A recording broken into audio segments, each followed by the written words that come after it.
France के एक शहर पेरिस में आतंक का माहौल था। हुआ ये कि किसी ने अपनी तरफ से बनाकर एक अफवाह जनता में फैला दी कि फ्रांस का राजा फ्रांस की जनता पर गोलियां चलवाने का आदेश देने वाला है और वह अपने सैनिकों से जनता को मरवाना चाहता है। दोस्तों, यह खबर पेट्रोल में लगी हुई आग की तरह पूरे के पूरे फ्रांस में फैल गई। इस खबर को लेकर जनता में डर का माहौल बना हुआ था। लोगों ने सोचा कि यार ऐसे मरने से अच्छा है कि कुछ करके मरा जाए। इसलिए फ्रांस के लोगों ने एक जन सेना बनाने का निर्णय लिया, जिसमें लगभग 7,000 व्यक्ति और महिलाएं टाउन हॉल के सामने इकट्ठे हो गए और सभी लोग आपस में डिस्कस करने लगे कि अगर हमें राजा के अगेंस्ट खड़े होकर विद्रोह करना है तो उसके लिए हमें हथियारों की जरूरत पड़ेगी। तो कुछ लोगों ने कहा क्यों ना सरकारी भवनों में रखे हुए हथियारों को जबरदस्ती लूट लेते हैं, और लोगों ने यही किया। सबसे पहले उन्होंने कई लोगों की तादाद में मिलकर बास्तील किले की जेल को तोड़ दिया, जिसमें उन्हें भारी मात्रा में गोला बारूद मिलने की संभावना थी। बास्तील जेल का जो कमांडर था वो हथियारों की इस लड़ाई में मारा गया और वहाँ उस जेल के हथियारों के साथ साथ वहाँ के कैदियों को भी छुड़ा लिया गया। दोस्तों, वो बात अलग है कि वहाँ पर 7 ही कैदी थे और इन सब ने मिलकर बास्तील किले को गिरा दिया और साथ में उस किले की कीमती वस्तुओं को बाजार में बेच दिया। इन वस्तुओं को उन लोगों ने खरीदा जो इस घटना को अपनी यादों के रूप में सजाना चाहते थे। दोस्तों, ऐसा नहीं है कि इस घटना के बाद फिर कोई घटना नहीं हुई थी, बल्कि इसके बाद कई दिनों तक पेरिस तथा देश के देहाती इलाकों में कई सारी लड़ाइयां हुई हैं, जिसका रिजल्ट ये निकला कि जनता रोटी, कपड़ा और मकान की बढ़ती कीमतों का विरोध करने लगी। बाद में फ्रांस के राजा को गिलोटिन से सर काटकर मार दिया गया। तो दोस्तों, ऐसा क्यों हुआ और कैसे हुआ, चलिए जानते हैं इस वीडियो में। तो दोस्तों, इसे जानने के लिए हमें जाना पड़ेगा 18वीं सदी में। तो दोस्तों, चलते हैं France society during the late 18th century. तो दोस्तों, ये बात है 1774 की, जब बूर्बो राजवंश का लुईस 16 नामक राजा राजगद्दी पर बैठा। जब उसकी उम्र मात्र 20 वर्ष की थी, उसका विवाह ऑस्ट्रेलिया की राजकुमारी मैरी एंटोनिएट से करवा दिया गया। बहुत दिनों से युद्धों के कारण उसके महल का खजाना खाली पड़ा हुआ था और बर्सेल के महल की शान शौकत बनाए रखने के लिए राजा को पैसे की जरूरत तो थी। और लुईस 16 के शासन काल में ब्रिटेन से अमेरिका की 13 कॉलोनीज को छुड़ाने के लिए मदद की थी, जिसके कारण फ्रांस के ऊपर 1 बिलियन लिब्रे से भी अधिक कर्ज हो चुका था और 2 बिलियन लिब्रों का कर्ज पहले से था। अब जो कर्जदार थे वो राजा से 10% इंटरेस्ट के साथ मांग करने लगे। इधर राजा के सामने कर्ज की चिंता, ऊपर से सेना का खर्च, राज दरबार का खर्च, सरकारी कार्यालयों का खर्च, विद्यालयों को चलाने का खर्च, इन सब की चिंताएं फ्रांस के राजा को सताने लगी। तो जो फ्रांस का राजा था लुईस 16, उसने क्या किया कि जो फ्रांस के लोगों के ऊपर टैक्स बढ़ा दिया। तो दोस्तों, 18th सेंचुरी में फ्रांस 3 स्टेट्स में बटा हुआ था। पहला स्टेट था क्लर्जी, मतलब वो लोग जो चर्च में काम करते थे। दूसरा स्टेट था नोबिलिटी, मतलब जिसमें राजा और राजा का परिवार आता था। और थर्ड था जिसमें बचे हुए सारे लोग आते थे, जैसे कि जो बड़े बड़े बिजनेसमैन थे, मर्चेंट्स थे, लॉयर थे, किसान थे, मजदूर थे। इस तरीके के लोग थर्ड स्टेट में आते थे। फ्रांस की पूरी जनसंख्या में से 90% किसान थे। तो इसका मतलब ये मत समझना कि इनके पास सबसे ज्यादा जमीन थी, बल्कि ये तो नाम के ही किसान थे। 60% जमीन तो फर्स्ट और सेकंड स्टेट के लोगों के पास थी, और जो थर्ड स्टेट था उसमें कुछ ही लोगों के पास जमीन होती थी जो कि काफी ज्यादा अमीर होते थे। अब दोस्तों, जो पहले और दूसरे स्टेट के लोग थे वो चैन से जी रहे थे, क्योंकि उन्हें कोई भी टैक्स पे नहीं करना पड़ता था। और दूसरी तरफ थर्ड स्टेट के लोगों को सारे के सारे टैक्सेस भरने पड़ते थे, जैसे कि जो टैक्स किसानों के द्वारा चर्च में जाता था उसे हम टिथ कहते थे। ये टैक्स फसल का 10वां हिस्सा होता था और इसे धार्मिक टैक्स भी कहा जाता था। और तो और दोस्तों, राजा ने रोजाना उपयोग में आने वाली सामग्री पर भी टैक्स स्टार्ट कर दिया था, जैसे कि तंबाकू, नमक। तो दोस्तों, इस प्रकार राजा ने महल के सारे खर्च जनता के ऊपर डाल दिए थे और राजा उनसे जबरदस्ती टैक्स वसूलने लगा। और उसे भरते कौन थे? मात्र थर्ड स्टेट के लोग। तो दोस्तों, 1715 में फ्रांस की पॉपुलेशन थी 2.3 करोड़ और 1789 में फ्रांस की पॉपुलेशन बढ़कर हो गई 2.8 करोड़। तो आप देख सकते हो कि जो फ्रांस की पॉपुलेशन थी वो कंटिन्यूअसली बढ़ती जा रही थी। अब आप खुद ही सोचो, अगर पॉपुलेशन बढ़ेगी तो उनकी डिमांड भी बढ़ेगी, क्योंकि फसल की पैदावार तो उतनी ही थी, मगर पॉपुलेशन के बढ़ते लोगों को ज्यादा फूड की रिक्वायरमेंट थी। इसलिए फ्रांस के लोग भूखे मरने लगे, उन्हें खाने के लिए स्ट्रगल करना पड़ता था। इसके चलते पूरे फ्रांस में महंगाई बढ़ गई, गरीब और गरीब होते गए और अमीर होते गए। ऐसा नहीं है दोस्तों कि लोगों ने इसका विरोध नहीं किया, बल्कि विरोध किया था, बल्कि काफी बड़ा रिवोल्ट किया था, पर वो उतना इफेक्टिव साबित नहीं हुआ, क्योंकि लोगों के पास तब ना पैसा था और ना ही लोगों के पास एजुकेशन थी। ऐसे में उनकी बात सुनने वाला कोई नहीं था। अब जैसे जैसे समय निकलता जा रहा था, लोगों की इनकम बढ़ती जा रही थी, लोग एजुकेट होते जा रहे थे, उन्हें नए नए आइडियाज आने लगे, तब लोगों को रियलाइज होने लगा कि हमारे साथ तो ये गलत हो रहा है। अब जो एजुकेटेड लोग थे उनका मानना ये था कि लोगों को अधिकार उनके जन्म से नहीं बल्कि उनकी समाज में क्या योग्यता है इस आधार पर मिलने चाहिए। ऐसे ही जॉन लॉकी और जॉन जाक रूसो नाम के दो फिलोसोफर थे। इनका भी यही मानना ये था कि एक ऐसी सोसाइटी होनी चाहिए जहाँ पर सबको फ्रीडम हो और सारे के सारे कानून सबके लिए बराबर होने चाहिए और गवर्नमेंट ऐसी होनी चाहिए जो जनता की बात सुने। इसके ऊपर जॉन लॉकी ने अपनी किताब टू ट्रीटाइज ऑफ गवर्नमेंट में भी मोनार्ची गवर्नमेंट का जम के विरोध किया था। अब दोस्तों टैक्स तो पहले से ही बढ़ा हुआ था, ऊपर से महंगाई भी इतनी बढ़ गई थी कि लोगों को खाना भी नसीब नहीं हो रहा था। फिर क्या था दोस्तों,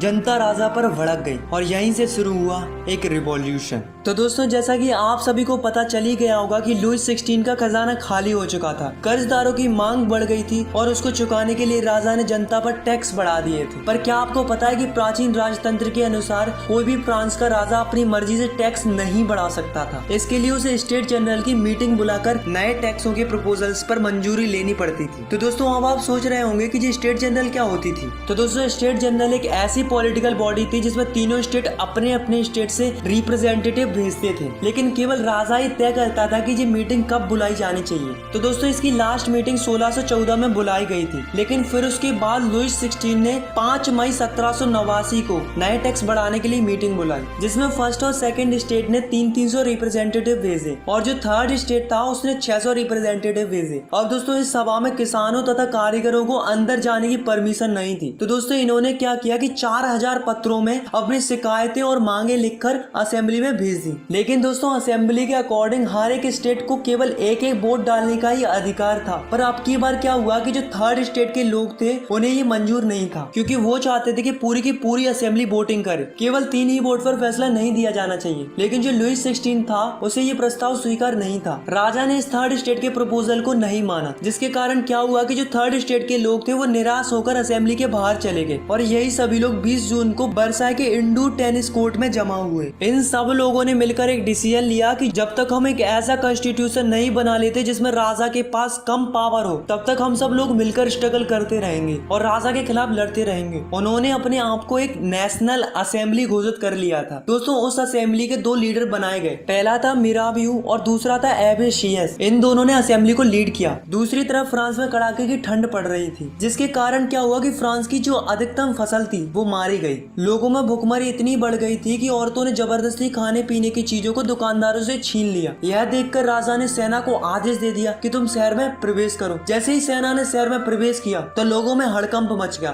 फिर क्या था दोस्तों, लोगों की भीड़ ने 14 जुलाई को बास्तील के किले पर धावा बोल दिया, क्योंकि गांव-गांव में अफवाह फैल रही थी कि राजा ने किसानों की फसलें बर्बाद करने के लिए बाहर से कुछ लोगों को बुलाया है। अब टैक्सों की आग तो पहले से लगी हुई थी, अब लगी हुई आग पर राजा की अफवाह ने पेट्रोल का काम और कर दिया, जिससे किसानों ने गाँव के सरकारी अन्य भंडारों को लूट लिया और साथ में टैक्सों से संबंधित डॉक्यूमेंट्सों को भी जला दिया। आखिर में विरोधी प्रजा की ताकत का अंदाजा लगाकर राजा ने नेशनल असेंबली को मान्यता दे दी। तो दोस्तों आपको तो पता है कि जो नेशनल असेंबली थी वो क्या चाहती थी कि राजा की पावर लिमिटेड कर दी जाए। तो फाइनली 4 अगस्त 1789 की रात को नेशनल असेंबली ने एक ऑर्डर पास किया, जिसमें फर्स्ट स्टेट के लोगों से कहा गया कि आप चर्च के नाम पर जो जमीन लिए हुए हैं उसे वापस कर दें और जो चर्च में फसल का 10वां हिस्सा टैक्स के रूप में दिया जाता था, यानी कि धार्मिक टैक्स टेथ को बंद कर दिया जाए। जिससे क्या हुआ कि गवर्नमेंट को 2 बिलियन लिब्रो का फायदा हुआ। अब धीरे धीरे नेशनल असेंबली ने 1791 में एक नया कॉन्स्टिट्यूशन तैयार कर लिया, जिसमें राजा की पावरों को लिमिटेड कर दिया था और साथ में गवर्नमेंट को 3 हिस्सों में बांट दिया। First legislative, second executive, third judiciary. पहली वो होती है जो कानून बनाती है, दूसरी वो होती है जो ये देखती है कि जो ये रूल्स बने हैं वो फॉलो हो रहे हैं या नहीं हो रहे हैं, और तीसरी वो होती है अगर कोई रूल्स फॉलो ना करे तो उसे सजा देने का काम कौन करती है, जुडिशरी करती है। अब दोस्तों देखते हैं कि 1791 में जो नया कॉन्स्टिट्यूशन बना था वो कैसा था। तो जो फ्रांस की टोटल पॉपुलेशन थी वो थी 28 मिलियन। उसमें से 4 मिलियन लोग ही ऐसे थे जो वोट डाल सकते थे और जिन्हें फ्रांस के लोग एक्टिव सिटीजन्स कहते थे। इसके अंदर वो लोग आते थे जो कि मेल हो और उनकी उम्र 25 साल से ज्यादा हो और जो गवर्नमेंट का टैक्स भी भरते हो, और 3 मिलियन लोग ऐसे थे जिन्हें फ्रांस में पैसिव सिटीजन्स कहते थे, जो कि वोट नहीं डाल सकते थे, जैसे कि बच्चे, औरतें, और वो लोग आते थे जिनकी उम्र 25 साल से कम हो। अब जो एक्टिव सिटीजन्स थे वो वोट डालकर एक जज चुनते थे और साथ में 50,000 इलेक्टर्स चुनते थे। अब जो 50,000 इलेक्टर्स थे उन्हीं में से 745 मेंबर नेशनल असेंबली के लिए बनते थे और जो 745 मेंबर थे वही राजा पर कंट्रोल रखते थे। अब राजा के पास केवल एक ही पावर थी, वो थी वीटो पावर, जिसका मतलब होता है कि राजा की मर्जी के बगैर कुछ नहीं होगा। और जो नेशनल असेंबली थी वही मंत्रियों को कंट्रोल भी करती थी। तो ये जो कॉन्स्टिट्यूशन बना था इसके अकॉर्डिंग लोगों को कई सारे अधिकार मिले, जैसे कि right to life, freedom of speech, freedom of opinion and equality before law.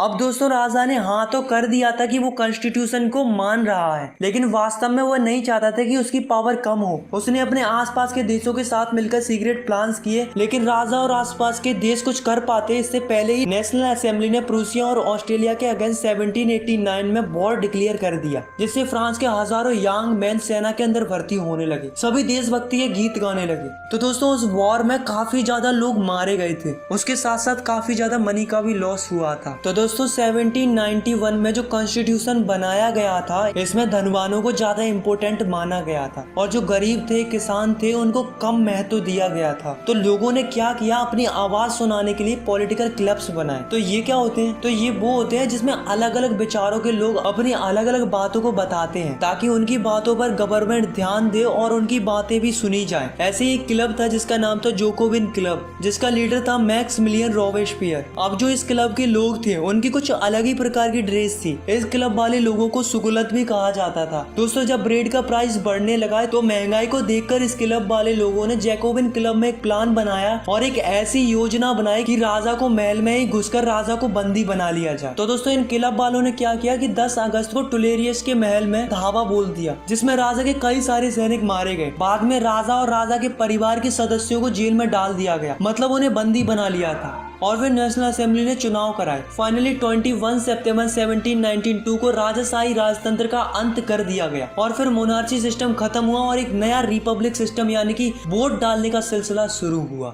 अब जो फ्रांस था वो एक रिपब्लिक कंट्री बन चुका था और जो लुइस 16 था, जो बंदी बना लिया गया था, उसे राजद्रोह के आरोप में मौत की सजा सुना दी गई। फाइनली 21 जनवरी 1793 को प्लेस दी कॉन्कार्ड में राजा को ग्लोटिन से सर काटकर मार दिया गया और सबको वोट डालने का अधिकार मिल गया। अब जो जोकोविन क्लब की जो सरकार थी यानी कि रोबेस्पियर की सरकार, वो क्या करने लगी कि फ्रांस में जो भी गणतंत्र के खिलाफ होता, चाहे वह उसकी स्वयं की पार्टी का ही क्यों ना हो, उसे जेल में डालकर मुकदमा चलाया जाता था और दोषी पाए जाने पर ग्लोटिन पर चढ़ाकर उसका सर कलम कर दिया जाता था। पर जो जैकोबिन क्लब था उसने कम काबिले तारीफ किया था, वो थी एबोलिशन ऑफ स्लेवरी। तो ये स्लेवरी क्या थी, तो दोस्तों फ्रांस की जो कॉलोनी थी कैरिबियन में, Martinique, Guadeloupe and San Domingo, तो यहाँ से क्या होता कि कई सारी चीजें इंपोर्ट होकर फ्रांस के अंदर आती थी, जैसे कि तंबाकू, इंडिगो, शुगर, कॉफी। तो इस तरीके की चीजें यहाँ से फ्रांस के अंदर आती थी। पर प्रॉब्लम क्या थी कि इन चीजों को बनाने के लिए वहां पर कई सारी लेबर्स की जरूरत पड़ती थी और यहाँ से काम करने के लिए वहां जाने के लिए कोई तैयारी नहीं था। तो इसके लिए जो फ्रांस के ट्रेडर्स होते थे वो क्या करते थे, पहले तो ट्रेडर्स फ्रांस से निकलते थे और अफ्रीकन कोस्ट तक जाते थे और फिर वहां से लोगों को खरीदा जाता था और उन्हें हाथों में हथकड़ियां डालकर अटलांटिक महासागर से होकर करेबियाई देशों तक ले जाया जाता था। वहां पर उनसे जबरदस्ती काम कराया जाता था,